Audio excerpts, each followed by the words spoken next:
There's something very fishy about telescopes these days. These are some of the top telescopes that you can get on the market, at least as like a normal civilian or whatever. They're thousands of dollars, right? Super expensive.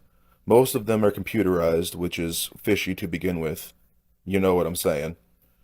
But the images that a lot of these very popular astronomers get, like JW Astronomy and all those guys, they don't really seem to add up.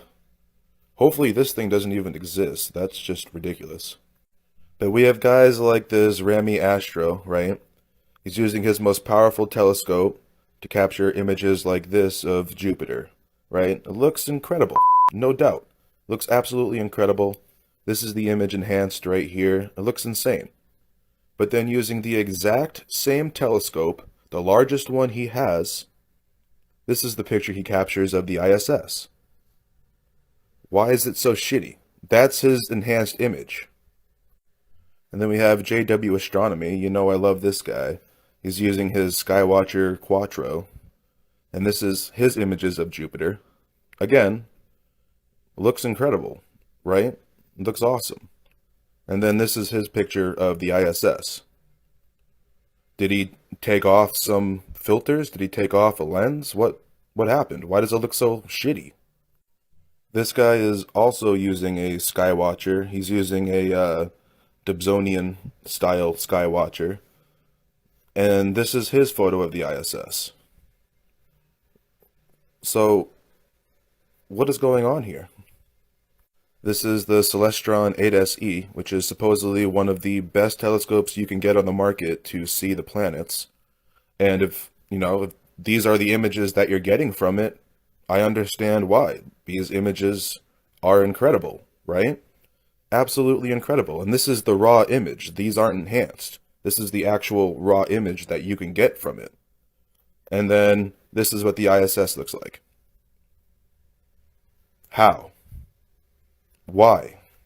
Why does the ISS look like such a piece of shit through these telescopes compared to the planets? You're taking images of Jupiter from 465 million miles away, million with an M, and pictures of Saturn from 746 million miles away, right? You're getting images like this. This isn't the enhanced version, remember? This is the actual raw image that he got. And this is the one from the 8SE, right? Incredible images. And then the ISS, that's a merely 250 miles away from Earth. That's it, just 250 miles. And you're getting pictures like this. These telescopes supposedly can see millions of miles away. You should be able to see the ISS astronauts circle jerking each other from this distance. Like, what the hell? You know we didn't go to the moon in 69. Yeah, 69! Because if we did, the moon would look like this by now. Come on, you know us. When they try to tell you there are aliens, but you've been down the flat earth rabbit hole and know they lie about everything, and they are actually demons because we're living out revelations. What? Oh. Okay.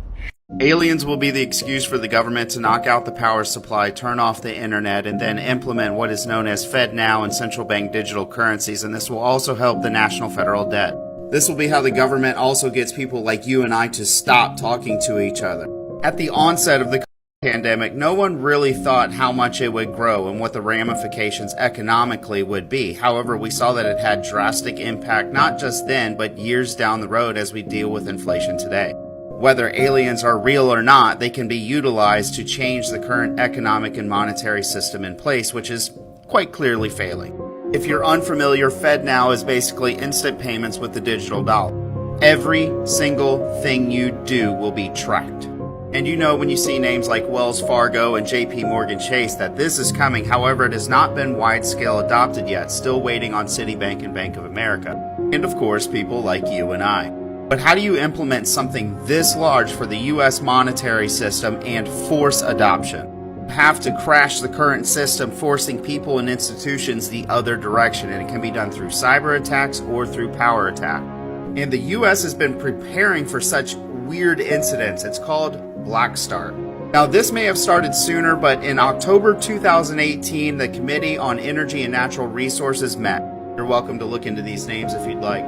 But they not only started talking about, but they also had military bases start to prep for such an event, specifically for cyber attacks, electromagnetic pulses. And you have to think, a blackout across the United States would be a moment of weakness, so they would want to get their military bases back up as fast as possible, so they mandated that military bases practice Black Start, and that is coming back up to power. Here's an example, U.S. Army Black Start exercise.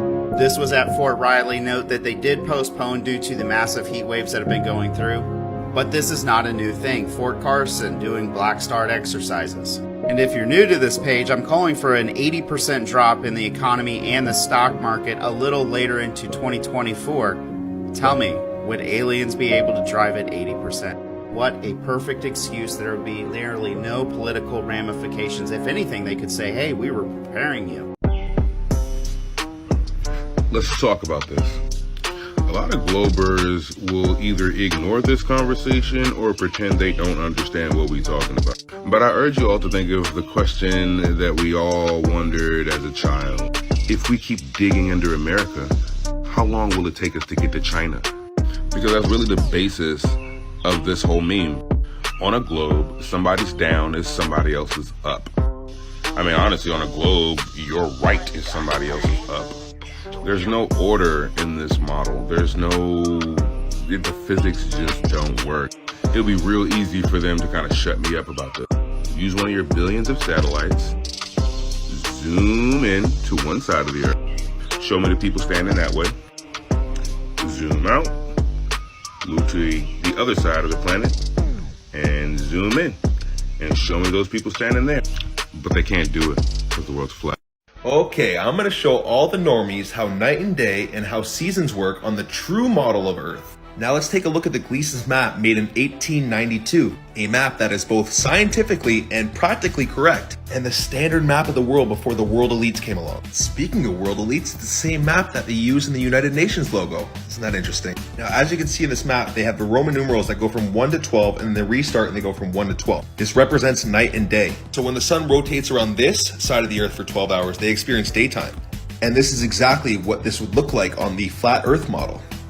And this is why we see angled sun rays, because the sun is actually a lot smaller and closer to the Earth. Just literally common sense. Now I'm going to explain the seasons. Take notice of this part of the map. So this is the December solstice, where the sun rotates on the outer perimeter of our Earth, which looks like this. So all the people in the middle would experience winter. And this is the June solstice, where the sun is rotating more towards the North Pole, which looks like this. So all the people in the middle experience summer. And you have fall, which is in between summer and winter. So this is the North Pole. As the seasons change, the sun starts to rotate more south. And you can prove this by yourself through observation with your own two eyes. I live in Canada. In the summer, the sun would set in front of my house. And in the wintertime, it would set much further south over the lake. I observe it every single day and see it move gradually and gradually further away. And it would get gradually colder and colder and colder. Now they are lying to you because they are hiding God's true creation. And they do not want you knowing how divine you are. Look within for the real answers. Peace and love. I was an atheist for the last 10 years of my life, until I discovered Flat Earth like 3 months ago.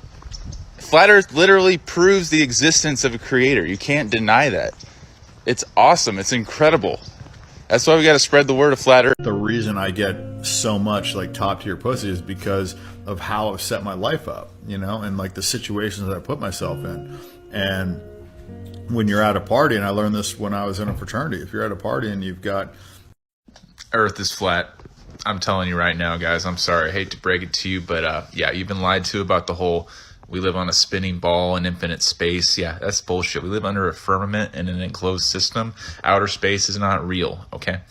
We live on a flat plane. Antarctica is the ice wall. I know this is a lot to comprehend, but you got to get past the cognitive dissonance. You just set your ego aside and just try and just look at it with an honest, open mind, because I know it's a lot to take in. Trust me, it's a rude awakening. But the Earth is not a spinning ball, people. I'm telling ya. I don't care what y'all think of me. The Earth is flat. It is a flat Earth. And they got pillars under the earth that hold the flatness up. And they got the hell that's in the pillars. And then they got the waters around it all with the firmament and the heavens above it. Look at me crazy. I don't care. I'm for Jesus, not for the world. Not for the worldly ways. There's a reason why your whole life you've been programmed to believe the earth is a ball floating in space, going around the sun, when really the sun's going around the earth. And it's not far, far away. The sun is just a light. I'm about to show you, and all my proof to back it up with the Bible. This is the Christian belief for the Bible. This is what the world really looks like. They got the pillars that hold up the world, the foundation of the world. They got the oceans that go all the way around it, and the firmament, and all the firmament in the sky, and waters above the firmaments, and they got the heavens above that. The heavens above the firmament and the water all around it. This is talking about how the world is sitting still and it's not to be moved. Like it's not floating around in space. Psalms 96:10. The world also shall be established, that it shall not be moved. It's not going to be moved. It's established. It's placed onto. I'm about to read the verse about the pillars that I showed you in that picture. The pillars that hold up the earth, the foundations of the world. This is 1 Samuel 2:8. For the pillars of the earth are the Lord's, and he hath set the world upon them. The world has been set upon these pillars. These pillars are the foundations of the earth. It holds the earth up. There's so much biblical scripture to back all of this up. The devil attacks Genesis and Revelations the most because it is the most like mind-opening thing about how it all works. This is Job 38 talking about the foundations of the earth. Where hast thou when I laid the foundations of the earth? Declare if thou hast understanding. Who hath laid the measurements? Therefore, if thou knowest, or who has stretched the line upon it? Whereupon are the foundations therefore fastened? Or who laid the cornerstone? Therefore, the cornerstone, the stones that hold it all up. About to show you the water all around it and how it all sits on water. Psalms 24. For he hath founded it upon the seas and established it upon the floods. Meaning that it all sits on the waters, surrounded by waters. He stretches out the north over the empty space and hangs the earth upon nothing. This is the truth about the sun using the Bible. And no, it's not a big ball of gas on fire. Any of these pictures that you see right here are CGI. And do you think if the sun was 93 million miles away, you think they'd be taking pictures like this? No. This is what the sun really looks like when you take a picture with a solar film. People are doing this all the time. Just a perfect circular light, like God created. Just like it says in the Bible, Genesis 1:16. Verse 16, and God made two great lights, the greater light to rule the day, and the lesser light to rule the night. This is what really is happening up there. The sun and moon follow each other in a circuit. Psalms 19, verse 6. His going forth is from the ends of the heaven, and his circuit unto the ends of it, and there is nothing hid from the heat thereof. Ecclesiastes chapter 1, verse 5. The sun also ariseth, and the sun goeth down, and hasteth to his place where he arose. The sun goes back to where it arose because it's moving in a circuit. Now you're probably asking yourself, how does the sun set and rise? That's just how it appears. It's called the law of perspective. Here's a video of the sunset moving further and further away. Watch this.